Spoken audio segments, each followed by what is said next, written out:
NBS Frontline. The political temperatures seem not to be lowering anytime soon. Dr. Kizza Besigye's fever seems not to have healed even after not being on the ballot in 2021. Stakes are high, and his legal team seemed more determined to give the General Court-Martial officials a hard time. Because this is not going to be business as usual. Meanwhile, Martha Wangari Karua has not yet obtained her practicing certificate, yet she is supposed to lead a team of 49 lawyers. So we ask, why is Besigye in the general? Couldn't the government of Uganda wait? It's a violation of the order by the Supreme Court, and we were therefore invoking his administrative jurisdiction to cause this judgment to be delivered, because the stay of those orders is what is giving the military license to force Dr. Besigye, Mr. Lutale, and many other civilians we saw in that court yesterday to be tried by the General Court-Martial. Is there more politics in Besigye's arrest than crime? The offenses are alleged to have been committed in Kenya, Greece, and Switzerland.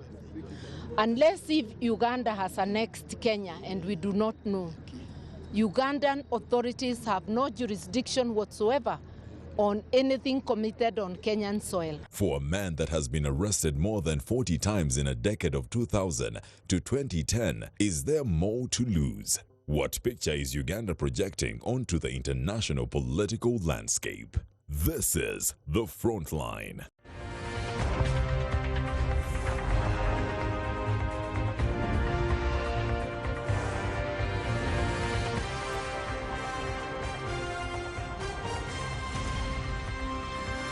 NBS Frontline. A very good evening and welcome to The Frontline. My name is Charles Mwangu Shampagi.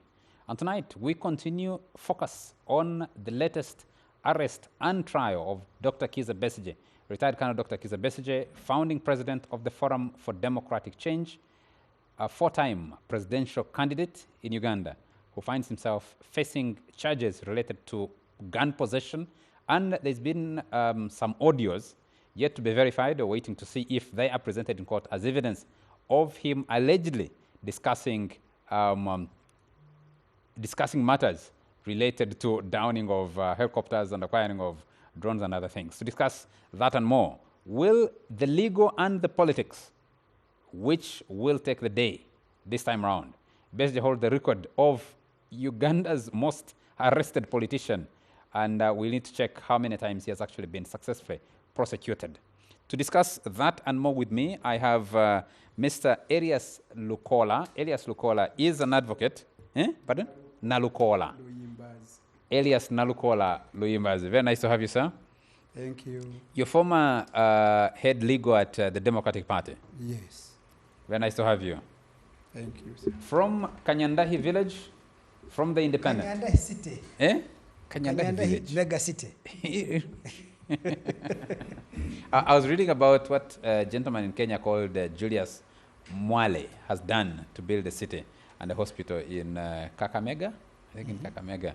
Yes, you need to build that in Kanyandahi, and then we can. Kanyandahi is a city by nature. Andrew Mwenda, very nice to have you. Pleasure to be here after a very long while, avoiding Ofondo Pondo and Semuju. Where is Semuju? We'll find out. We have from Molanda, from Kapele Byong, from the Uganda Media Center and the Frontliner, Ofono Opondo. Very nice to have you. Thank you, Charles. Good evening to our viewers, and I welcome my sister, Kamatenet Ingrid Turinawe. You've done the introduction. Do I need to introduce? Do I need to? I need to greet. Yes, please, go ahead. Greetings to you, the viewers. I greet you all in the name of freedom for all for freedom. Hello, hello, Uganda. Yes, hello, Uganda. Yes. That's the symbol of the telephone, huh? Yes, of the telephone. Okay.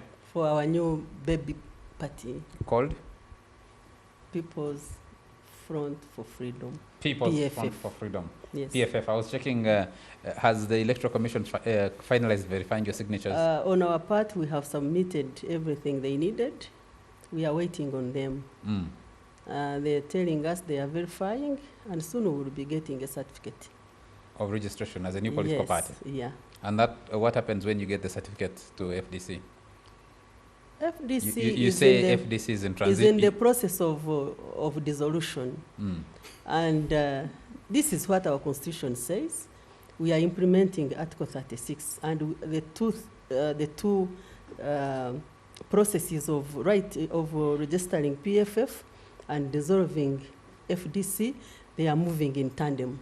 So by end of March, FDC will be dissolved and PFF will be born. Yes. If you issue the certificate of registration, FDC will still be a registered political party? There is a process that takes 6 months, and the 6 months erupts on around 17th in March. Okay. The process has started of dissolving FDC, and this is our party. We built it. We have the authority to wind it out. To dissolve it. To dissolve it. We'll be joined in this discussion by Kenyan jurist, politician, Martha Karua. We'll communicate as soon as we have Martha Karua online. And she is coming into Uganda. She's been in Uganda. She's trying to pursue a temporary practice certificate to lead the legal team for retired Colonel Dr. Kizza Besigye, who apparently was arrested in the Kenyan capital, Nairobi, and whisked back to Uganda, where he's facing trial in the military court-martial. As soon as we have Martha Karua, I will be able to introduce her. Let's start the discussion from here, and I want to stay with you, Ingrid, and find out from you. You've been in touch with Dr. Kizza Besigye, or how Dr. Kizza Besigye, and of course, Haj Obeid Lutale Kamlegea? Yes, I've visited them, and I can confirm that they are in high spirits. And Dr. Besigye's political stance is not doubtable. He's always been in this. He has gone into it, not once, not twice, not thrice, and he has always come out as a victor. Without doubt, he will come out as a victor. Yes, he's in prison, but his soul is free, and his spirit is high. He sends you greetings. You know he was abducted, and our fight now is to make sure that he gets his freedom. We don't know how long it will take, but we know he will be free. Because this government, the junta, has managed to concoct a series of cases against him. Right away from 2001, he has been charged with rape, he has been charged with treason, he has been charged with terrorism, not once, not twice. He has been in Ruzira Upper Prison around 3 times. Yes, 3 times. The first time when he was charged with rape and firearms, he was in Ruzira Upper. That was a capital offense. That was towards the 2006 elections? 6 elections, yes. When he came back from exile, he was charged with rape, with treason, with terrorism. He was in Ruzira. Remember, we even nominated him on chains. He was not able to come out for nomination because he was in Ruzira Upper Prison, answering to those capital offenses. So we nominated him in absentia, and he won elections. Ugandans know. Then after that, he was also charged of treason after the elections of 2011,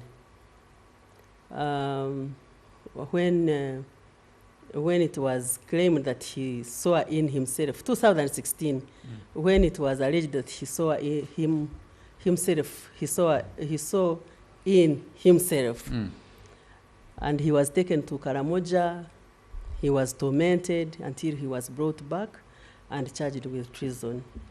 He was in prison upper for some months, and we secured his freedom. He became a free man temporarily. Then this third time, when he's also charged with the firearms, the offenses he committed in Geneva, in Athens, He's alleged in to have Nairobi. committed. Yes, but what is going on at court-martial, you know, you cannot be assumed innocent. You are assumed guilty until they convict you. And we are saying, when he appeared first at the court-martial, actually, the other day I was correcting NBS when they claimed that we had gone there to appear for bail. He was going to appear for bail application. Dr. Besigye has not applied for bail, and he will not apply for bail at the court-martial because, first of all, he does not recognize that court. That is a kangaroo where he's not supposed to appear. He was taken there by the military wrongly. If we think and we stand by our position, we say that if at all he committed any offense, he should have been arraigned in Nairobi, in the Kenya courts. He should have been taken into the extradition processes, which did not take place. Ingrid, you speak with a lot of confidence Yes, about yes. the Because innocence we of have Dr. been in Kizza all Besigye. this. We have been in all this, and there is nothing to worry about. We are not surprised. This is the life that we have lived, and we know Dr. Besigye, they only delayed to kill him because they cannot kill him. But from the word go, we were promised openly to the public. The president said that he would be put 6 feet under the ground. When did he say that? He When? said it openly. When? It is on record. When he declared.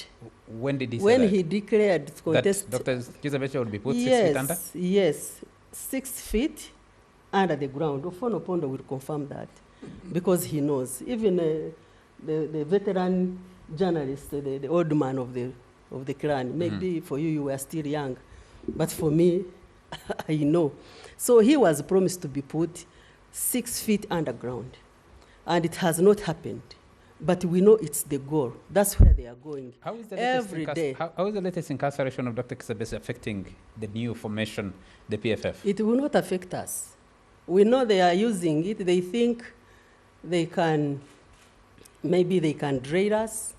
They think they can delay our registration, but they have not managed because we have submitted everything while he's away. And they think maybe he was going to be our flag bearer because all this torment, the way they torment him, it becomes, they take it to the peak whenever we are going towards the elections. So maybe this time they thought that if they can arrest him, he cannot be a flag bearer of PFF. That's what they think, which is wrong. Whether he's there or not, still PFF will go on. Thank you. Yes. Nalukola, let me come to you, the lawyer on the panel. The big question is this latest round of, this latest episode of Kizza Besigye's brush with the law and the politics surrounding it. What's your take? In the first place, I don't think there is any intended prosecution of Dr. Kizza Besigye before the General Court Martial. For lack of a better term, I can say what is intended is persecution. There is no basis upon which prosecution can be commenced in respect of the charges. There is no basis upon which you can try Dr. Kizza Besigye. Can we move a little bit slowly because some of our viewers are not lawyers? Yes, please. We need to understand. Charges have been laid against Dr. Kizza Besigye. They were read to him when he appeared before the military court-martial. A plea was entered. Of course, he pleaded not guilty. Could you help us go through what he's being charged with, and then we can discuss whether that is prosecutable or not prosecutable? He's being charged with offenses related to being in possession of firearms, which are supposed to be held and owned by the armed forces. And indeed, they insist that it is the UPDF which has monopoly over firearms in the entire world, including Nairobi, Kenya. Other offenses are related to soliciting support intended to prejudice security for against the defense forces in Uganda. Could you break that down? What does that mean? That he held meetings in Switzerland and Greece where he was soliciting support, which support could facilitate him to prejudice our defense forces, the security. I'm struggling for the benefit of our viewers. Yes. You use heavy words like to prejudice. What does that mean? How do we break that down? To prejudice is to jeopardize. What should I? Weaken. The suggestion to weaken security, compromise security of our defense forces. You see, and such allegations are made in respect of accusation which that the offenses were committed in Switzerland, Greece, and Kenya, Nairobi. Indeed, the General Court Martial in Uganda does not have universal jurisdiction. In the first place, we contested against the jurisdiction of the General Court Martial to try such offenses which were alleged to have been committed outside Ugandan territories. Then we also challenge the manner in which the rendition was done, which is not provided for under our laws. The abduction, the arraignment of him, when him and Haji Rutare had gone as visitors in Kenya, no extradition process has ever been initiated. No request was made by Uganda to Kenyan government. Indeed, he wasn't deported by the Kenyan government? He wasn't deported. He wasn't extradited. So we are wondering, under which law was he abducted? What you're talking about, Mr. Nalukola, up to this extent, yes, is procedural. Yes. You haven't gone to the substance. Not yet. Is that a strategy that this matter doesn't even go to actual trial and conclusion? I don't think any court with competent jurisdiction can let such proceedings to be entertained. That's the basis upon which preliminary objections were raised. And indeed, when we appeared before the General Court Martial, the General Court Martial was supposed to deliver its ruling in respect of the preliminary objections which we raised. However, the same could not be delivered due to the fact that our lead counsel had not been issued with a temporary license to practice law in Uganda. That is Honorable Martha Karua. Among others, the General Court Martial, based on that, to adjourn the matter to 10th of this month. Next week, that's when you expect a ruling. Yes. On, do you want the court to, what do you want the court to do? What are you asking? What are your prayers to the court? We want the court to dismiss that case in the preliminaries, since it is based on illegalities and unconstitutionality. Can a court that you said lacks jurisdiction dismiss this matter? Or does it recuse itself? If a word like that exists, can a court recuse itself from hearing the matter? When you institute a suit or criminal proceedings in a court which is not vested with jurisdiction, all it can do is to dismiss the same. No valid judgment that can be made by a court without jurisdiction However well-reasoned it may be, such a judgment cannot be binding against any person. Therefore, dismissal is the only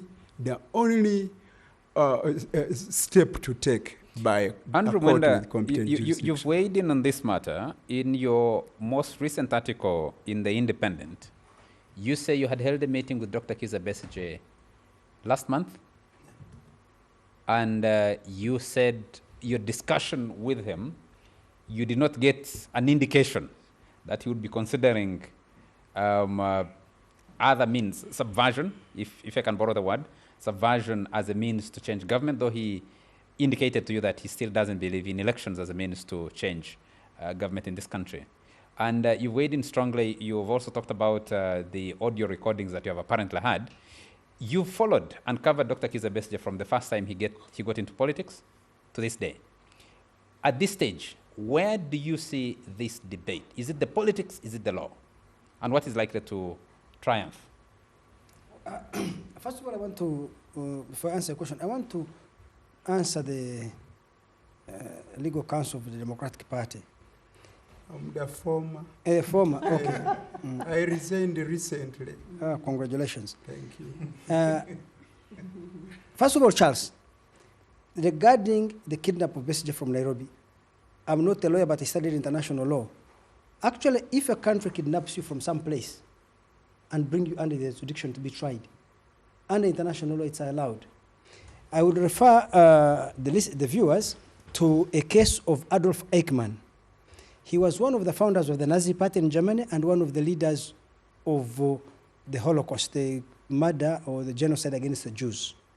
So when Germany was defeated during the Second World War, he acquired a second identity and migrated to Argentina.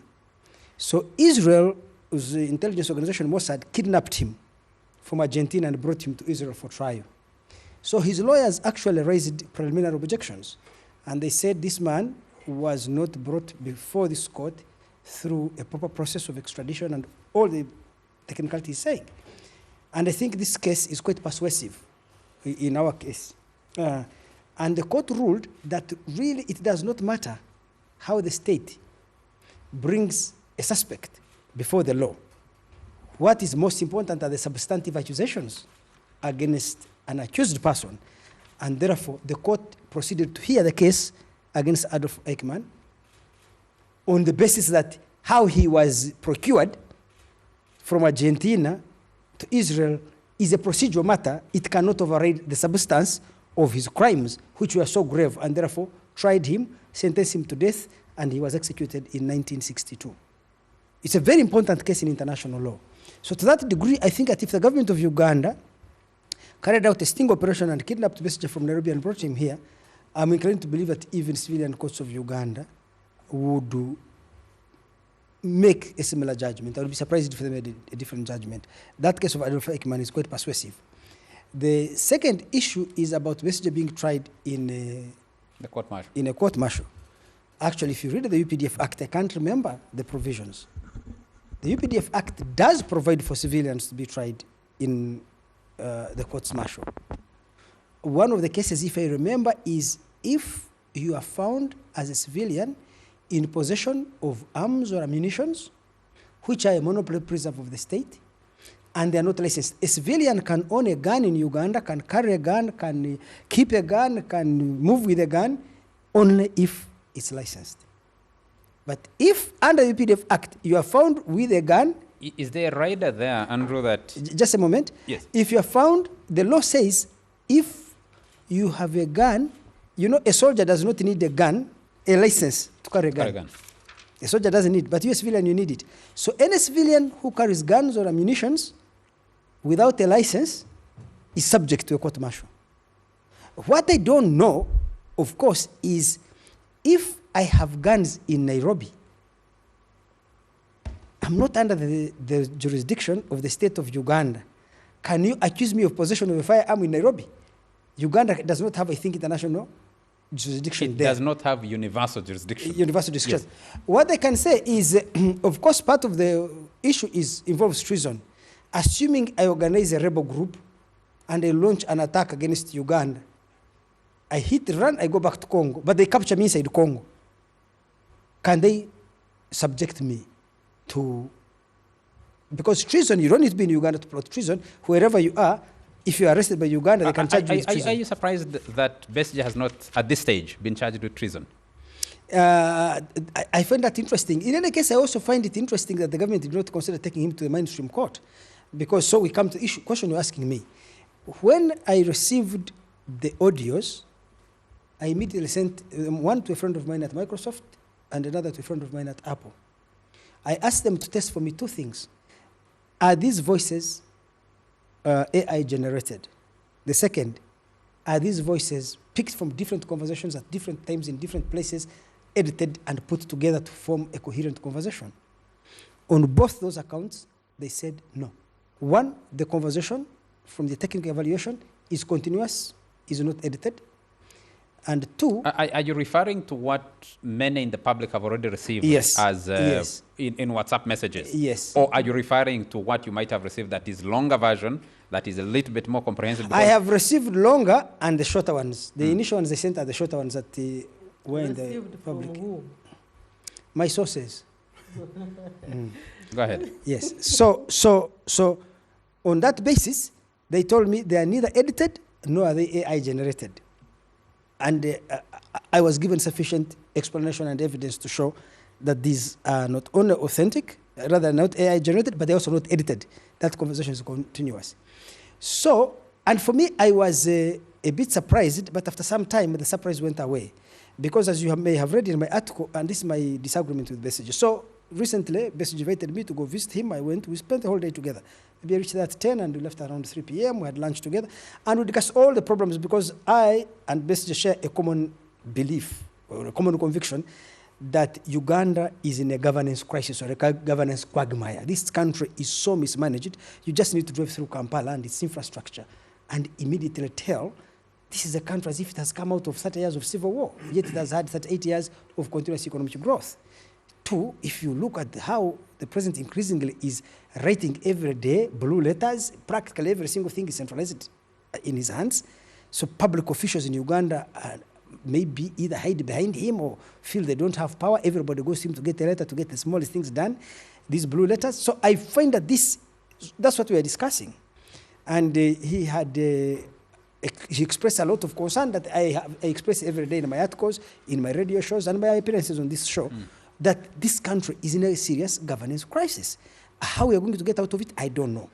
So what I disagree with Besigye for me is his conviction that to resolve this issue, previously, when he started, he thought it could be through elections. When he failed, he thought it could be through armed struggle.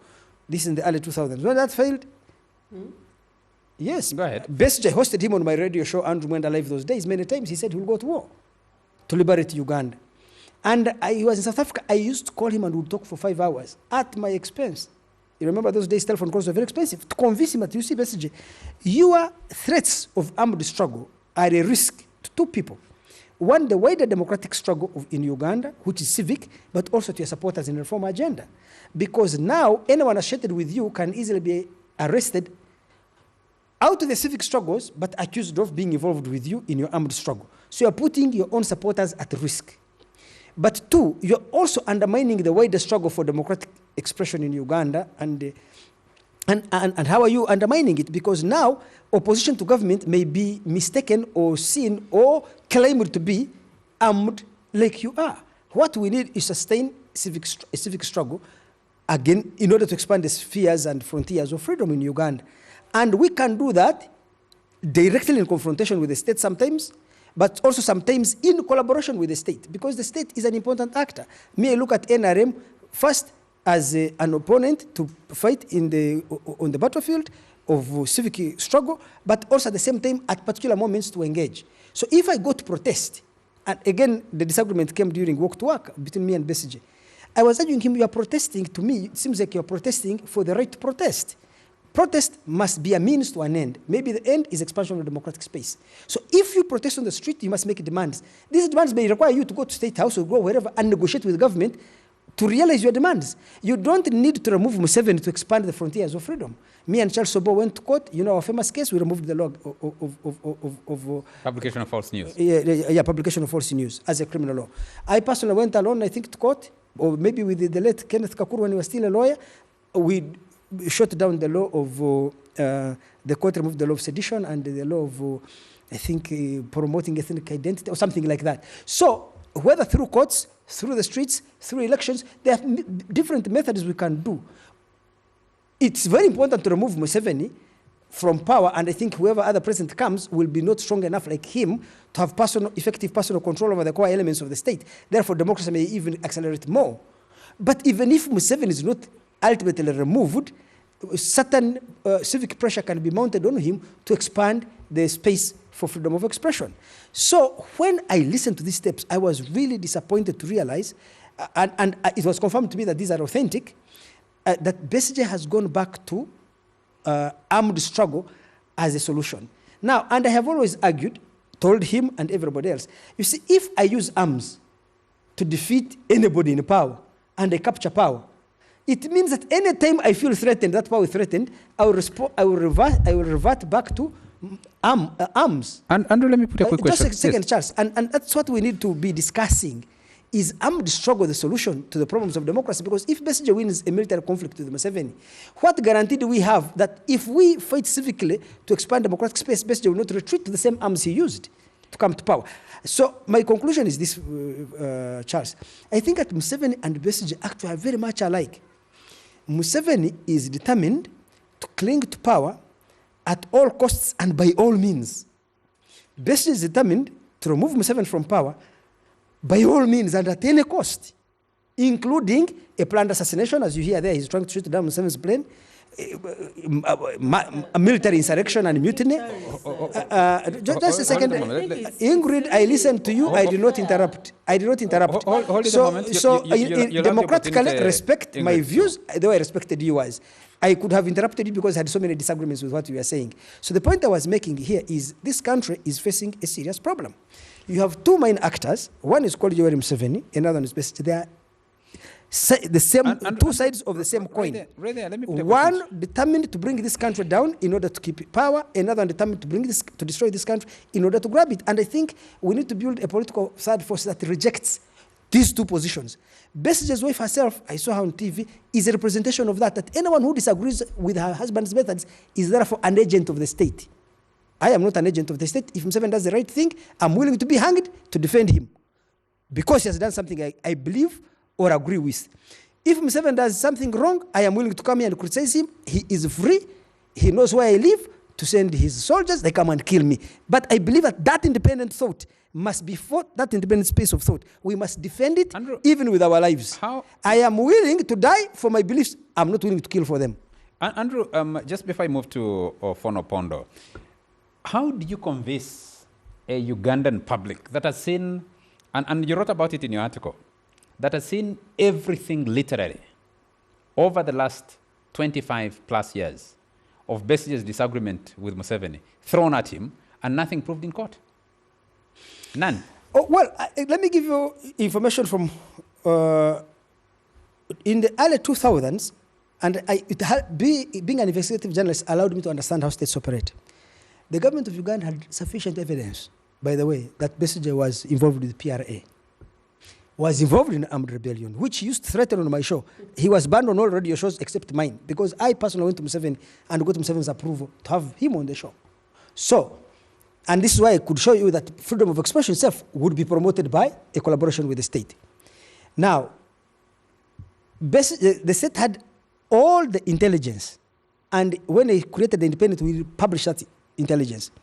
But I think they were reluctant to expose their sources if they were to present it in court. And I think that this operation here in Nairobi, if it is not properly bungled, because the people he was with, if it was not for him being kidnapped, the people he was with were collaborating with the state clearly. And the state may not have wanted people to know that they were collaborators. None of you right now knows which people they are. You just heard their voices. So many times the government may go to court, make a trial, lose a case deliberately in order to protect its own sources. Anyone with basic knowledge of how intelligence why then bother works, with the arrest at all? Why bother with arresting someone at all? to make If a you know statement. that To make a statement. To make a statement So that they're playing we politics. know what you are doing. Yes. We know what you are doing.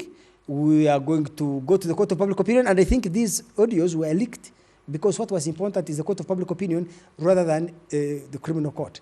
But Charles, I advise you, don't underestimate the state of Uganda in its intelligence gathering analysis.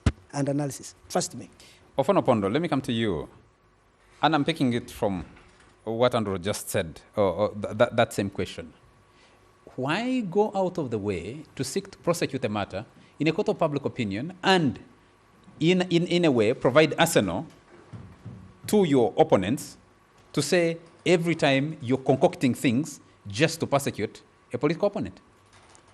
Why have we shared, we as a government, have we shared with you our roadmap of how to handle security matters? So you conclude that we have gone out of our way?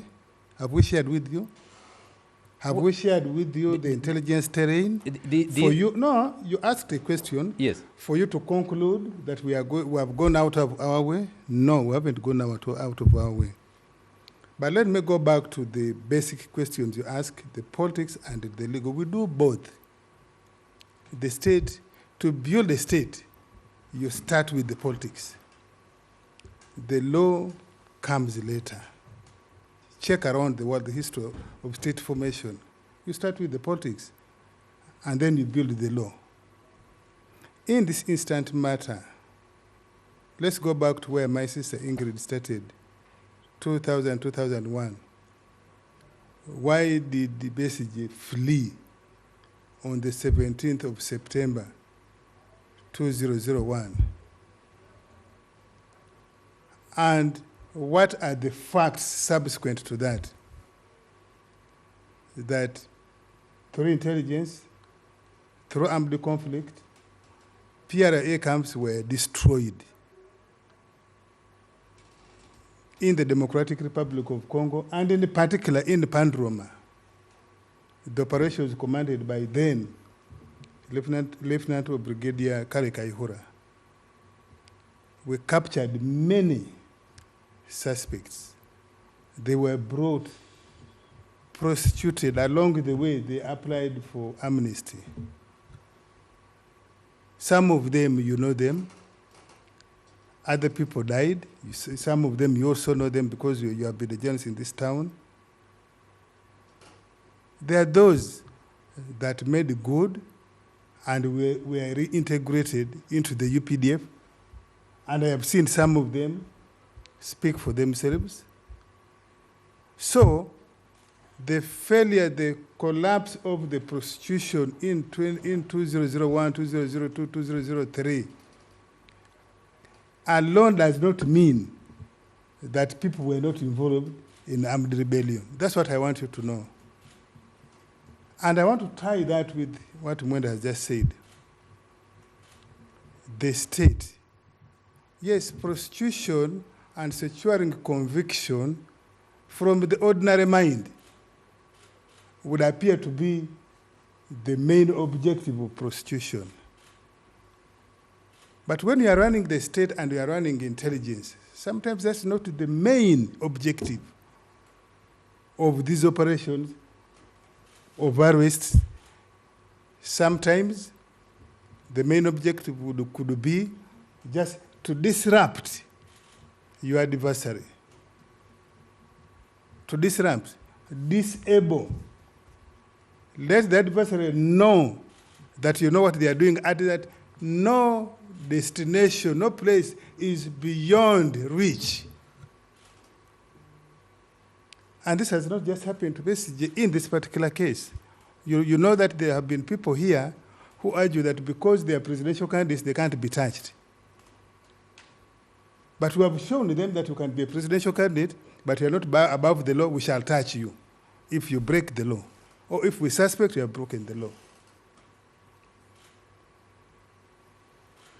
Not just BCG in this case. I think this case is meant really to show BCG and his accomplices that no place is too far for the state of Uganda to square even with you. You can play games, but we are proving to you that no place is too far for us to get you and square with you. 3, is it only Besigye who has been in these circumstances? I want to give you 3 other cases. There's a gentleman called Jamil Mukuru, who after 2 decades on the run, multiple identities, eventually we squared with him in Tanzania. And in that one, we used the system that the Narokoras would want us to use. Courts of Tanzania and Uganda, we secured the extradition. He came back here. You remember when he came back? He made many allegations. He said we were bring safari ants to bite him in Nalufenya. He made accusations that we were feeding him on pork, and yet he's a Muslim. I think partly to derail the prosecution. You know, since 2015, that gentleman is squatting in Luzira there. I think still, his team is still doing what the Besigye team is doing, challenging the jurisdiction of court. The trial hasn't started. There's a gentleman, Dominic Ongwen, who we captured in Central African Republic. I don't know whether we have extradition treaty, but because we're operating with other international partners, we said, okay, since we are the ones who took the case to ICC, let us take this particular one to ICC, and you know the outcome of that case. In that same Central African Republic, we got somebody called Thomas Kweyolo. You know he's here. Recently was convicted by the International Criminal Court Division here in Kampala, and so on and so forth. In the instant case of Besigye, I have not heard the government of Kenya complaining. And to the best of my knowledge, I know for a fact. Isn't it? Listen, I know for a fact the government of Kenya has not written a protest note to the government of Uganda. Why did your operatives come to Kenya and abduct? You've had the accusations against the government of Kenya that it is acting hand in glove with the government of Uganda. No, I am saying that should be a pointer, and so that we don't. You say I see the people you call senior counsel arguing as if they are lay people. First of all, Uganda and Kenya and the East African countries actually have a defense and security cooperation. I would want to invite the people who are arguing about these matters, especially challenging, to go and interrogate what are the things embedded in the defense and security cooperation of these countries and between these countries. We have, for example, I just want to give you. Yes. I just want to give you one element. Wouldn't it be your responsibility as a government spokesperson to make reference? No, I will. I'm coming. Yes. I'm coming to that. For example, under that, we have what we call intelligence fusion centers. We have along the borders. We have in each other's capitals. What are those intelligence fusion centers doing? What's their job? To gather, share, analyze intelligence, and take actions that are prejudicial to each other's security. And it is therefore possible that Besigye, this sting operation on Besigye, falls under that.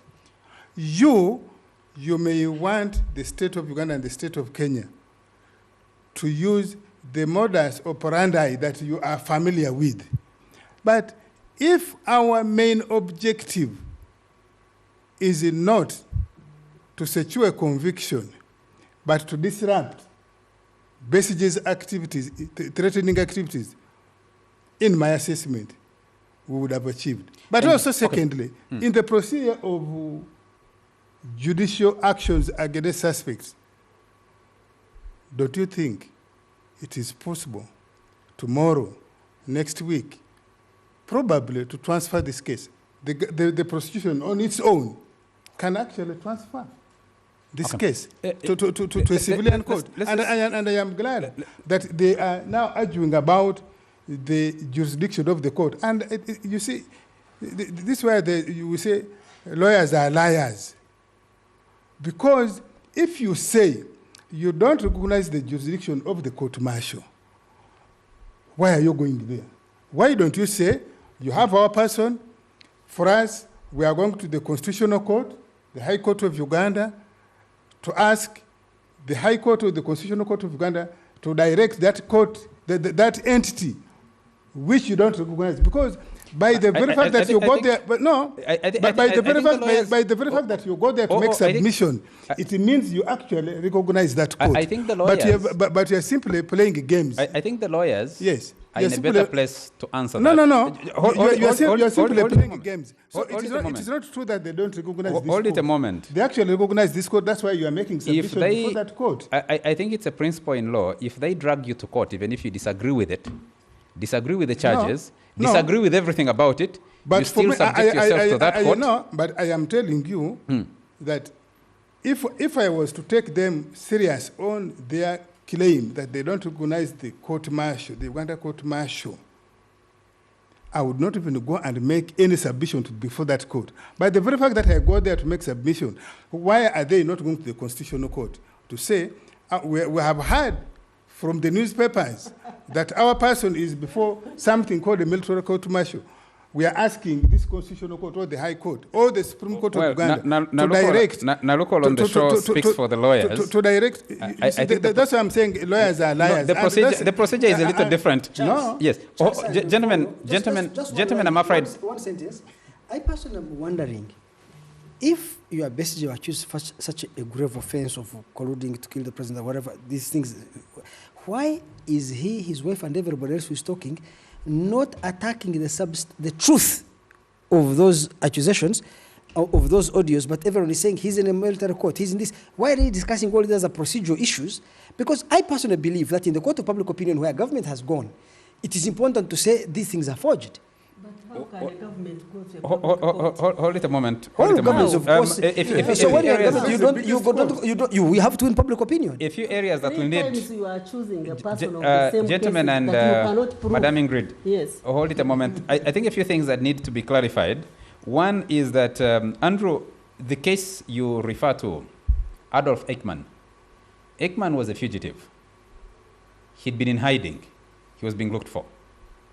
The case of Jamil Mukulu was arrested by Tanzanian authorities on immigration-related matters, apparently, and the Ugandan security tipped off and went and processed an extradition process for him. But the fundamental question to be asked, Andrew, and I know Nalukola is in a better place to argue this, is procedure is as important as the substantive trial. The Supreme Court of Uganda doesn't agree with you on Let's that. take a break and pick this conversation up in a moment.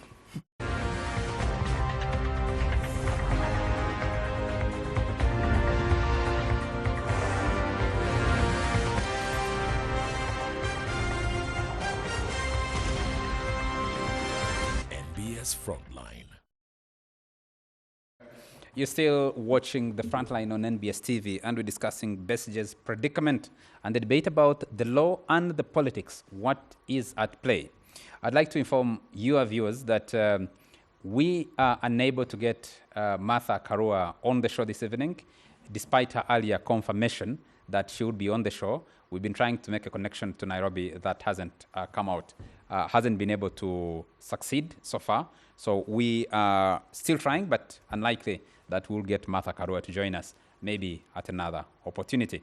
Martha Karua has been invited in as the lead lawyer for the defense of retired Colonel Dr. Kizza Besigye and Haj Obeid Lutale Kamlegea, who are currently on remand by the military court-martial, where they face charges related to possession of firearms, among others. I think about 3 counts that they're facing. In the studio here, we have Mr. Nalukola, an advocate and a member of the Besigye legal team. Apparently, we learn it's 50 members strong, is it? Yes. We have Andrew Mwenda, Andrew, someone else here on X says, I need to find that message. Someone on X. Andrew Mwenda, was Besigye kidnapped from exile? Yes, From the scenario you have given? Was he kidnapped from exile? Was he in exile? Confirmed, by the way. Eh? I noted it here. He confirmed that The he second- was kidnapped. And the only problem is the issue started from the home country. Now, abduction of Dr. Besigye was just planned, and it was already known by the abductees. Let's have Democrats. Can't you really? Someone wants us to stream the program. We're picking up these messages, and we'll share some of them as and when we can. Let me pick a few from here. Someone here says, honestly, engaging in a discussion about Besigye with known critics like Mwenda and OO is not a fair or balanced debate. When participants have a clear and entrenched bias against Kizza Besigye, a constructive conversation requires a more neutral or diverse panel. But what of his supporter Ingrid and his lawyer, Lukola? I mean, Nalukola. Nalukola. So we have 2 against 2. Isn't that balance? Unless he wants to have a panel only of Besigye's praise singers. No, Obed, I think he's talking Obed is about a the lawyer, and he's watching us the and says, predictability. a lawyer might defend a suspect in a court they believe lacks jurisdiction to strategically protect the suspect's rights and formally challenge the court's authority. And expose. By participating, the lawyer can object to improper proceedings and avoid waiving any rights. If the court decides it does have jurisdiction, the lawyer is ready to defend the suspect. That's Obed. Thank you, Obed, for that comment. Someone here says, I have on several occasions heard people saying that Kano Kizza Besigye did not do anything wrong. I have some questions for them. Number one, Kizza Besigye went to the bush in 1982 to fight the Obote regime while accusing it of committing crimes against Ugandans. He is again saying the current government is even worse. He writes more worse than the other one. What makes them think he can't repeat what he did before? Number two, can Miss Ingrid Turinawe tell peace-loving Ugandans what Kano Kizza Besigye meant when he said elections cannot remove Museveni from power and urged them to bring him down before 2026? Number three, can Ingrid and colleagues briefly explain to Ugandans the meaning of the Twerwaneko campaign? Number four, did Madame Winnie Byanyima tell them the identities of people who lured Kano Kizza Besigye into the room at Riverside, where she allegedly said guns were planted by a British man? That's from William Mobiru in Nabingo. I think that's how they pronounce it. Another viewer here, Mugume from Kazo, says, should us viewers take serious what OO is submitting, following what Honorable Winnie Byanyima talked about him on the Morning Breeze at NBS this morning, that is driven by illness? Us viewers are very worried about our OO. What does he have to say about that? I hope you'll respond. Another viewer here says, Ken Mutenyo says, the government needs to reshuffle its image handlers. If we are part of government, I would advise for a soft landing via the Supreme Court making its ruling. I still believe that Ugandans need peaceful presidential transition. Ken Mutenyo. The illegal abduction of Dr. Besigye from Kenyan territory by suspected Ugandan security operatives is a confirmation of what a Ugandan general once said, that his men can invade Kenya and take over in 14 days. What more do Ugandans want to know? Another viewer here says, Adam Abiam Stephen Joseph from Budapengo in Buzaya County says, Section 210 provides for no limitation on jurisdiction of the military court. A person alleged to have committed a service offense may be charged, dealt with, and tried under military law, whether the alleged offense was committed in Uganda or out of Uganda. Service offense. Section 210 of the UPDF Act. Service. Wakabi, that refers to a service offense. Yes. Are we dealing with service offenses? No, these in are this civilians. particular case?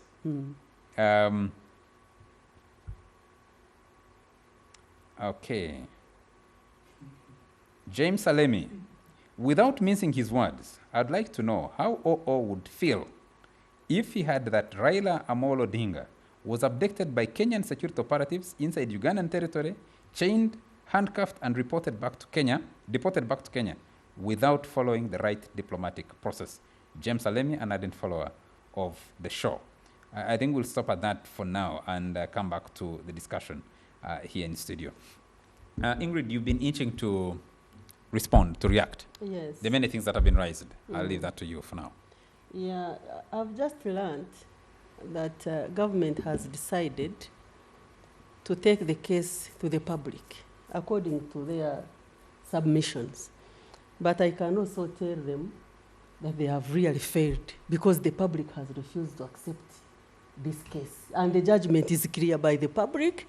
Dr. Besigye is innocent. So you better withdraw the case from the public.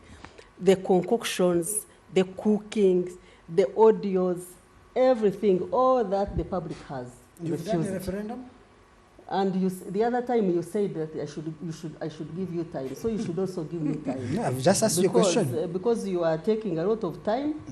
I just asked you a question. Trying to explain things which are actually irrelevant. Yes, because you cannot say that it's okay when someone is kidnapped, he can be arraigned in the courts of law, and now the kidnapping, is it not an offense? Where do you put the kidnapper now? If you go on air and you tell the whole world that it was okay to kidnap Dr. Besigye from Nairobi. So the kidnappers should also be charged because they also committed an offense. Now, what I'm saying... Not in execution of their responsibilities? Of their duty of security? Is there a responsibility in kidnapping someone? An innocent Killing person? is a crime, but when the state kills you, the state can kill you legally. So you can even see, you can say, So you who can see determines that reasonable force in this case? Depends on the circumstances. In this you circumstance? can see that this is a confirmation that this country is in trouble. Because, yes, they concoct audios, throw them into the public. They say that is a case that is taken to the public, and then they line up people to come and defend the indefendable, because those things are cooked. The indefensible. The audios are cooked. They are not authentic.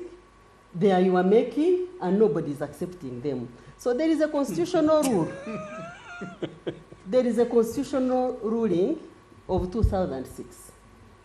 And this constitutional ruling is very clear. It has been sat on by the chief,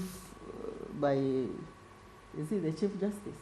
Or we don't know. You're the one who knows what you want to say. He's the one who's sitting on it. Really? Which one are you referring to? The one of Michael Kabaziguruka. Michael Kabaziguruka is 2016. Yes, the one of 2016. Because the ruling is clear that civilians should not be tried in court martial. And the ruling has been sat on. It was appealed against. There is a judgment which has been sat on. We are saying, Dr. Besigye, whether he committed offenses or not, he should not be tried in a military court martial. If you committed offenses in Geneva, he should be in a court in Geneva, in Nairobi, in Greece, but not in Uganda. The kidnap is an offense on its own. Dr. Besigye has been involved in armed rebellion according to Mwenda. That thing, I think it was very unfair for you, Charles, to give him such time to allege things that he cannot substantiate, things that he cannot prove, because saying that Dr. Besigye has been involved in rebellion, he even says that he interviewed him and he had meetings with him, meaning that we have another suspect in this studio who has been planning rebellions with someone who is in prison. So that's very unfair. And the fairness is that I'm giving you time to respond to him. And you give him time to keep on repeating it, that he has been involved in rebellion. They have tried several times to align Doctor. Actually, these cases of treason, terrorism, rape, they have even become irrelevant. At first, before we thought these are capital offenses, which are very big offenses, capital offenses, which are, when you lose that case, you are given a big punishment, you are maybe executed or what. but now they have been rendered irrelevant. You remember the 36 young people? And the FDC 36? Yes, the 36 young people who were also recently charged with terrorism. The ones that were removed from Kenya yes, as well, from Kisumu? The same way Dr. Besigye was removed there. Where are they now? They got bail, and soon they will be walking free because there is no evidence against them. Myself, I was charged with treason during walk to work. You can see how these capital offenses have been rendered irrelevant. I was charged with treason for parking my car and walking to my workplace. I spent 3 months in Ruzira, and what happens? The state lost interest. There was no case up to now. So when you find these young people, the new people, putting on their berets, their party uniform, they are being charged in court martial.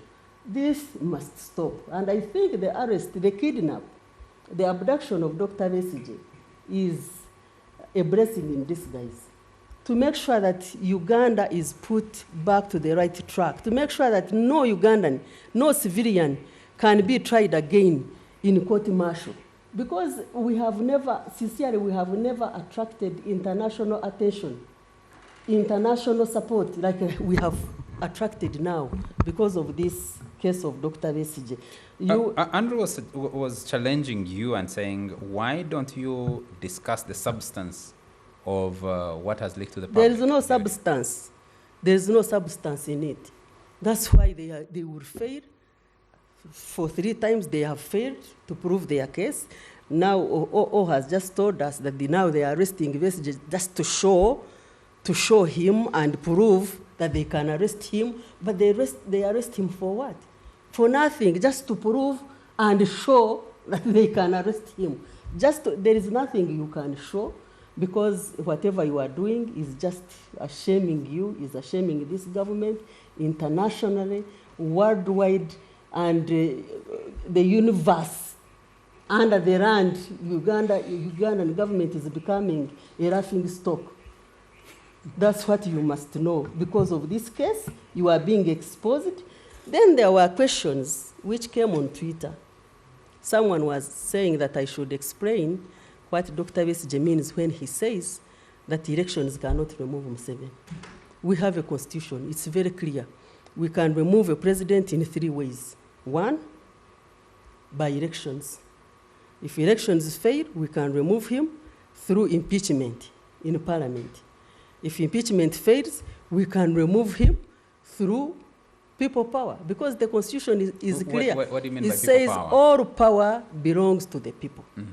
And people have the mandate to defend the constitution and defend their country by all means. So we can, it is not going to happen in Uganda only. Actually, it is going to happen, but it will not be in Uganda only. It has been happening all over the world. When people stand up and say, no, enough is enough. That's what it means. And Dr. Besigye has been clear. He's saying elections alone cannot bring us the change that we deserve. So we can organize civil activities. Are you therefore justifying what his accusers say, that he was looking to alternative means to remove Museveni? I'm not talking about guns or war. I'm talking about the power of the people, which is recognized in the Constitution. So the person who is asking... But they must exercise it in accordance with the Constitution. Yes. Not ultra-constitutionally. Yes. If Ugandans say that enough is enough, you must go, he will go. And they will say it. That's what we are working towards. Okay. We don't sleep, we don't rest, we keep on making sure that we unlock the mindsets of Ugandans to make sure that they understand that it's their duty to save their country. It's their duty to get freedom, because freedom cannot be earned on a silver platter. We must fight for it. That's what Dr. Besigye. Another question was about how he ended up with the abductors. Mm-hmm. I think it's what you read. These people were part of government. They lured him into a meeting because Dr. Besigye is just a leader who has given evidence to, rather who has given audience to many people. They call him and say, we want to meet you. And Kata, as a good-hearted leader as he is, he gives them appointment, he meets them, And that's how it happened. They lured him, but they were the abductors themselves. And they made sure they abducted him the way they did. But they have nothing to prove. Whether you make voices, whether you make videos, or whatever you do, at the end of the day, he will be free. Like Counsel Narukora has just told you, there is no case that he's going to answer at the court martial. You were saying, why do the war lawyers go there? They don't go there to plead for mercy. Dr. Lesje is a person who will never plead for mercy in this country. From the dictator, he will not. Because he stands for the truth, he's an innocent man. There is nothing he does in darkness. Whatever he does is very clear, and we know he will get out of this very strong and very stronger.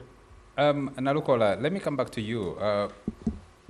Andrew was challenging and saying, why get stuck in procedural matters? In the first place, we have to be mindful of the fact that there is a res sub judice rule that bars us from deliberating on matters which are before court. That's why we don't go into substance. But allow me the latitude to first make a rejoinder to what Mr. Andrew Mwenda has stated here. One, he referred to a case of 1960s. You know, law is dynamic. You can't keep referring to such outdated jurisprudence. The international law has developed. For your information, extradition began in the 13th century. It's not a new principle.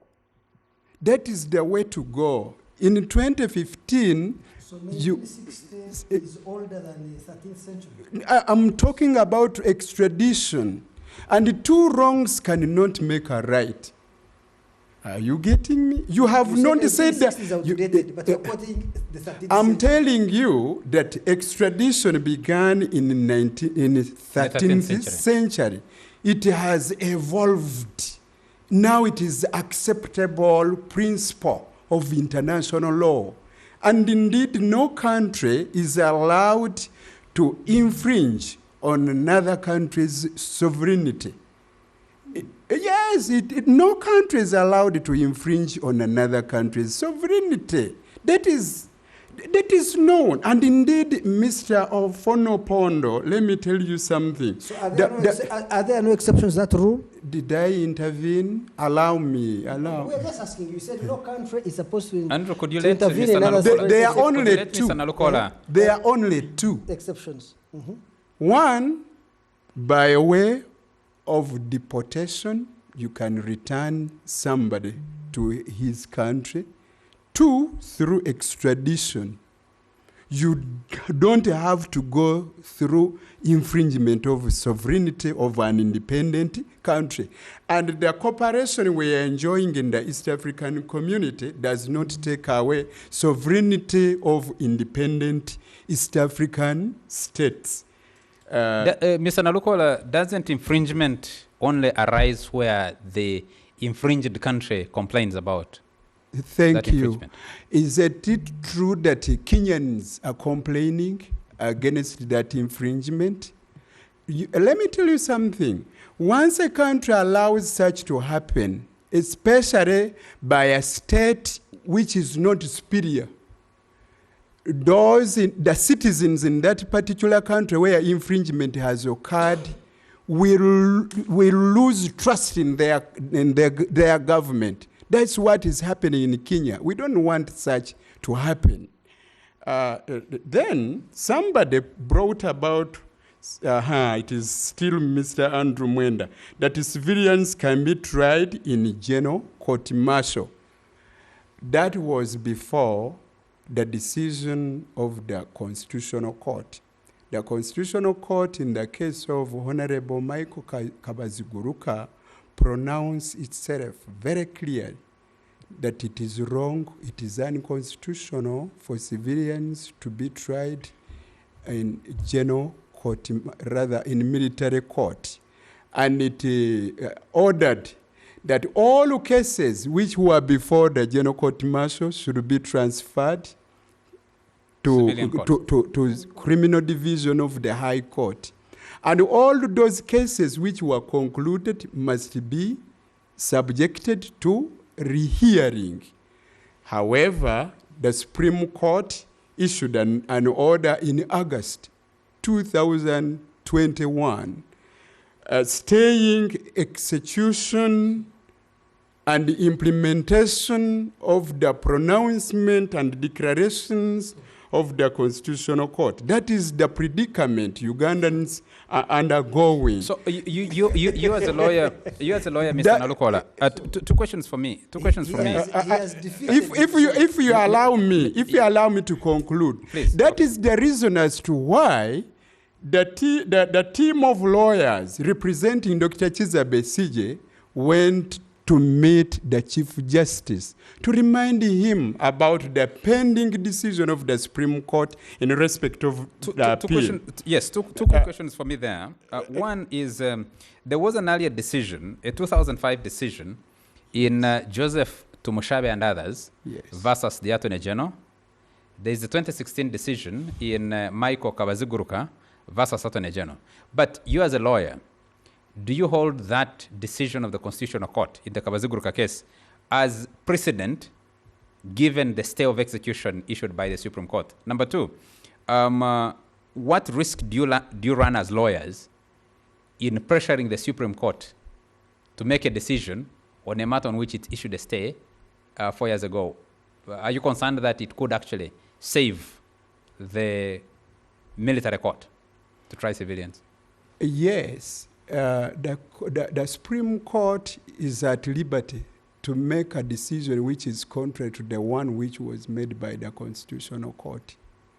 Our concern is that the Supreme Court has delayed to deliver its judgment. Justice delayed is justice denied. You read the ruling of August 2021, the last paragraph. The Supreme Court stated that this is a matter of public concern. The appeal will be fixed, will be treated as an urgent matter. That means we were waiting for the decision in just a few months. Unfortunately, it has taken all that long. So, in your view, you're ready for that risk, and you know that the Supreme Court is not fully constituted because it has lost some members. Yes, but still we are talking about a 2021 decision. Ruling.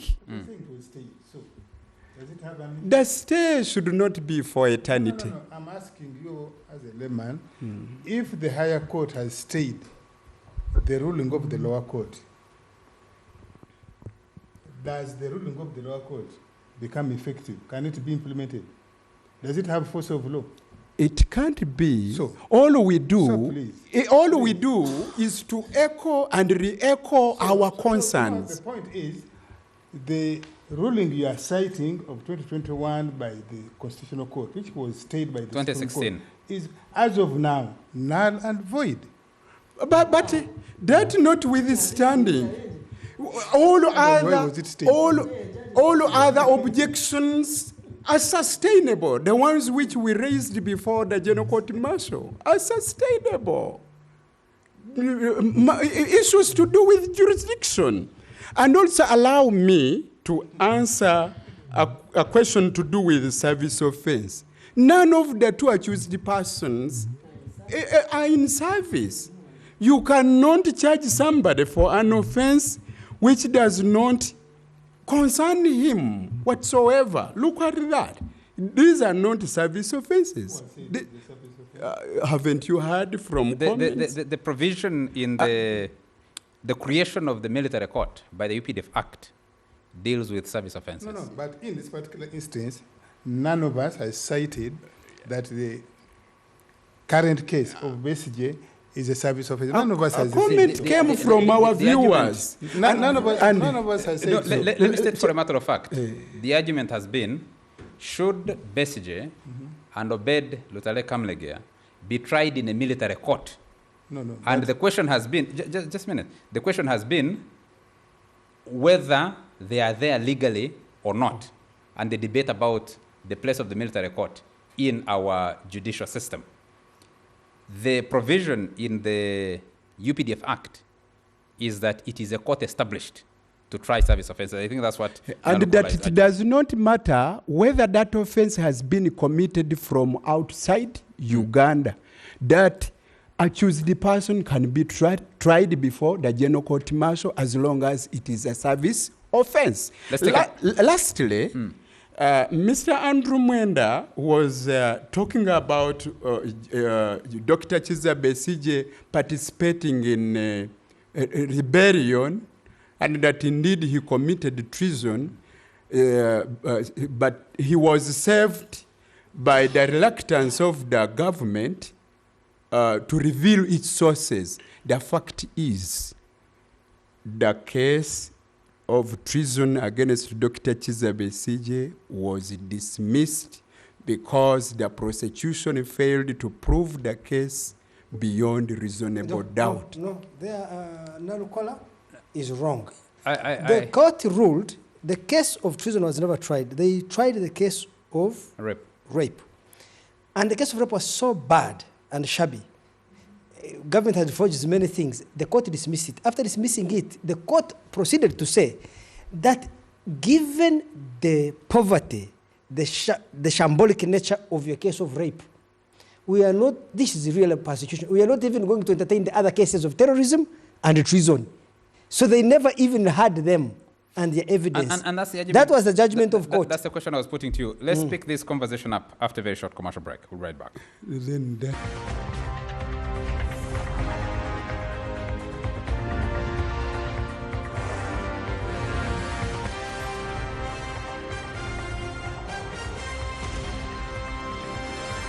NBS Frontline.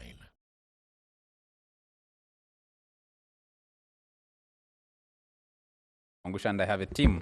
Nalukola is a lawyer. Andrew Mwenda is a journalist. I have Ofono Pondo, who's a frontliner, and Ingrid Turinawe Kamateneti.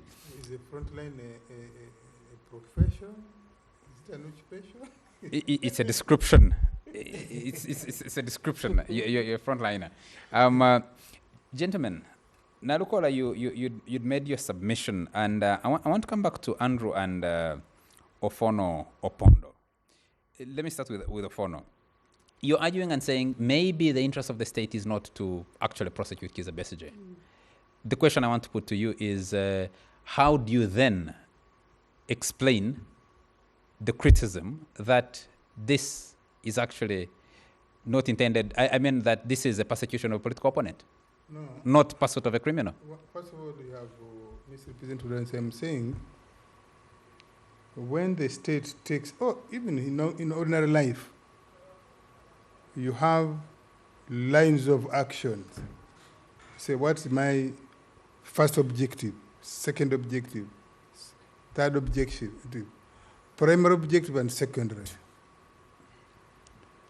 From the ordinary eye, and this is what we have been brought to believe, because the general public does not know, does not appreciate how the state runs a country and creates the stability we all enjoy, the development we all enjoy. In the old age, you say sometimes not sometimes, you have to break the egg in order to make an omelette. We who are working for the state, in some of these areas, you people want to do the legalese, the formal diplomatic work. You would want that when we suspect, we do meticulous investigation. That's what everybody would prefer. Present cases for adjudication, for prosecution and adjudication, and you would want to secure conviction. Then people would say, yes, like my sister is saying, you have had 3, 4, 5 cases, you have never secured even one conviction. For the lawyers and the legalists, that's what you would do. Isn't that what they call rule of law? For the state, and in this particular case, for the state, the primary objective could be to disrupt your mischief. And for me, as an operative, as a security operative, as an intelligence operative, as a political operative for the state, if I succeed in picking the information about your activities, mischief, and I curtail you, I neutralize you, even if the prosecutors fail to present a good case. But when I have curtailed your mischief, yes, I would. And I can state without any fear of contradiction that since Mr. Kisebesige and others started their mischief, which they hide, these guys under democratic politics, and are going to participate in launching a book, and then his wife admits that he was misled. If you want to be the president of Uganda, they invite you to Nairobi for a book launch, high-profile event, and then your wife can come on TV and admit, confesses that you were diverted, you left the dinner. Instead of going for the dinner that evening, you were diverted by people she now confesses you did not know well. And that when you entered a room, a strange room, you find... Listen. Yes. This is a high-profile person. Wouldn't it, his wife it be reasonable? His wife is the one saying, my husband did not know these people well, but was lowered away from a dinner to come to a room and, by her own confession, 2 pistols and a box containing fake money. How did Besigye, who did not touch this box probably, did not inspect, conclude that was fake money? Or because I want to just presume that he's the one who told his wife that the box had money, fake money. How did Winnie Byanyima herself conclude, certify herself that this box contained money and more so fake money? So, and that's now I want to tie this with the audience. The people who it is normal for people to cast doubt. My sister Ingrid, who is saying it is manufactured, can she give me her technical competence, what she's relying on to say it is fake? So for me... Let me come in there. Two quick questions. Yes. You travel extensively. Yes. When you travel, isn't it normal that you can pack many other activities in your itinerary? Number two is the question I put to you before. How do you, it's a thin line to walk between alleged criminal activities of a political actor and a state pursuing them for their political activity? Well, for their political activities. For a person who wants to be a president of Uganda, I think you should not take deviating from your official engagement lightly.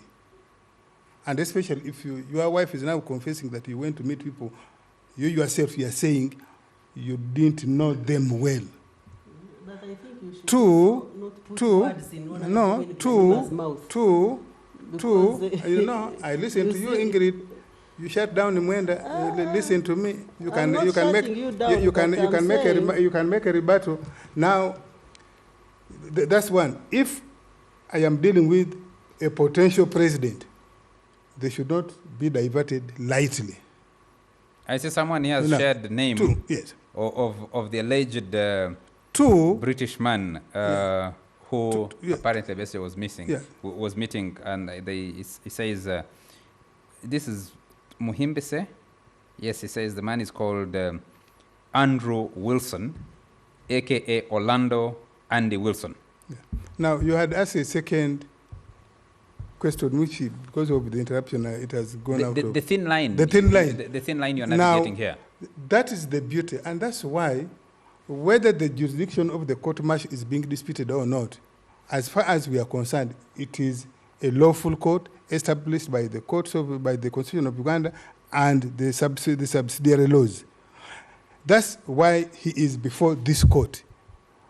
If it is witch hunt, he has the opportunity to prove himself that he is being witch hunted, like he has been witch hunted before, as Ingrid is saying, that is being, this is a frivolous case.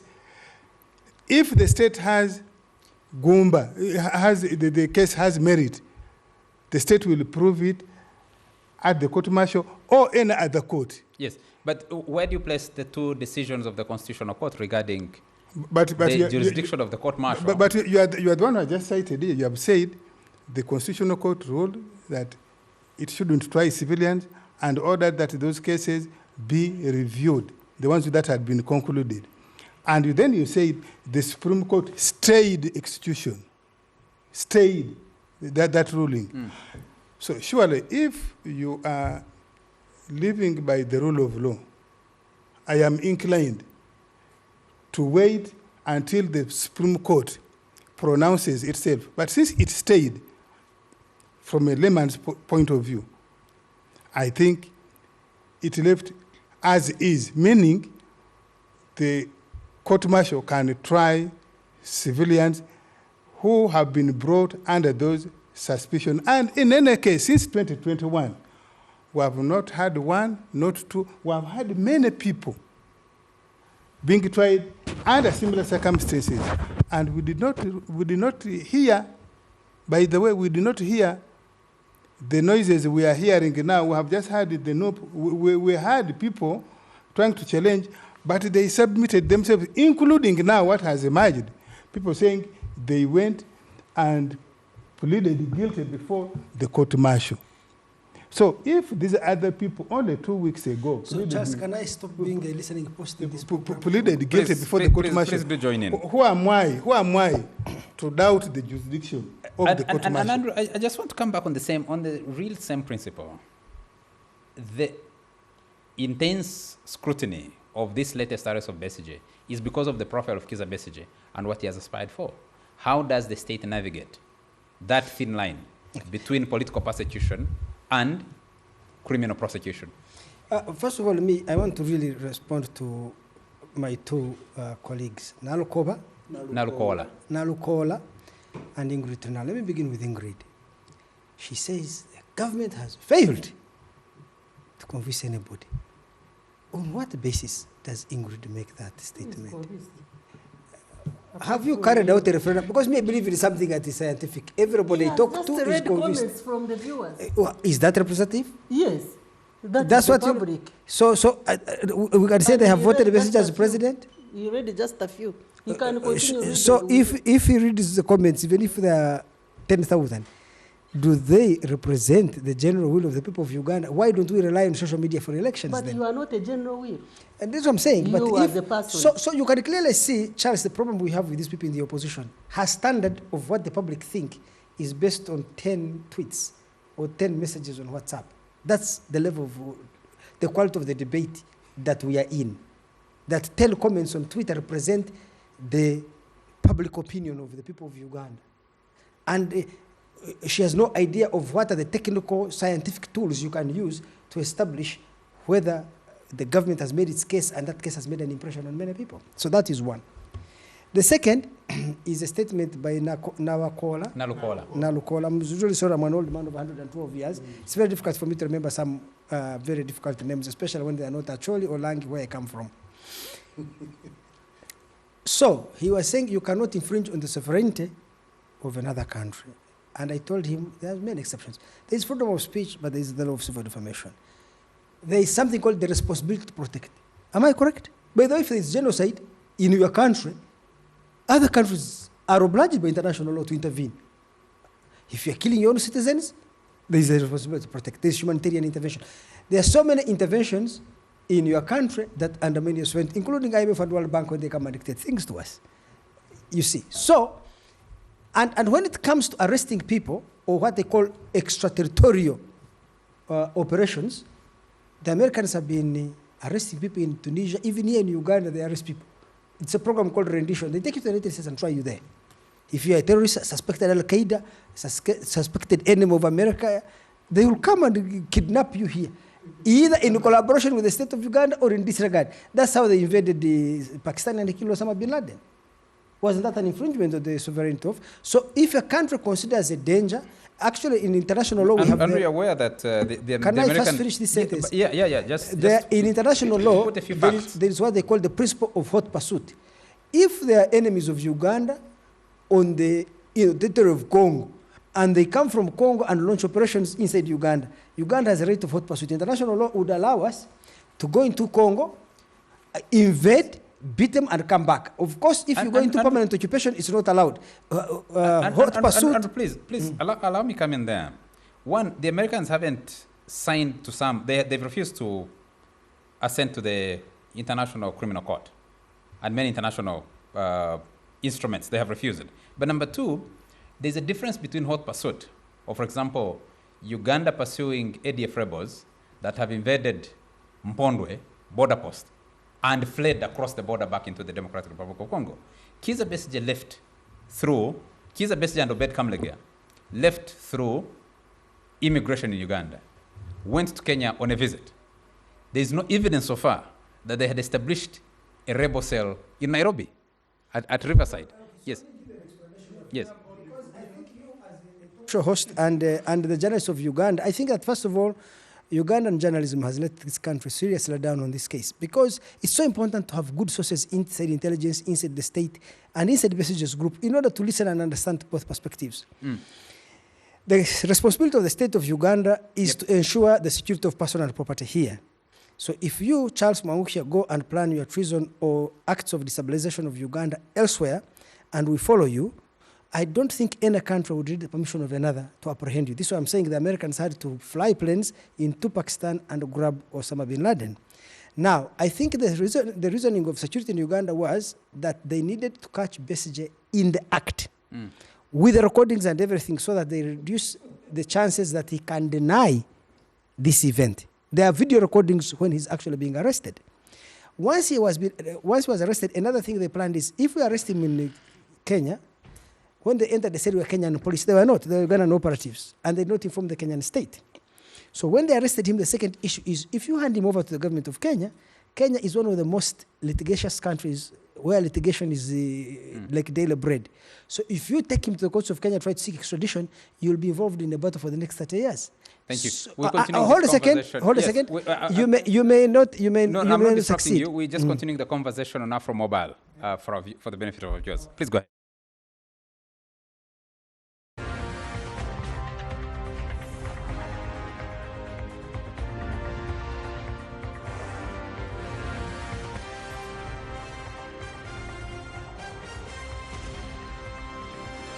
NBS Frontline.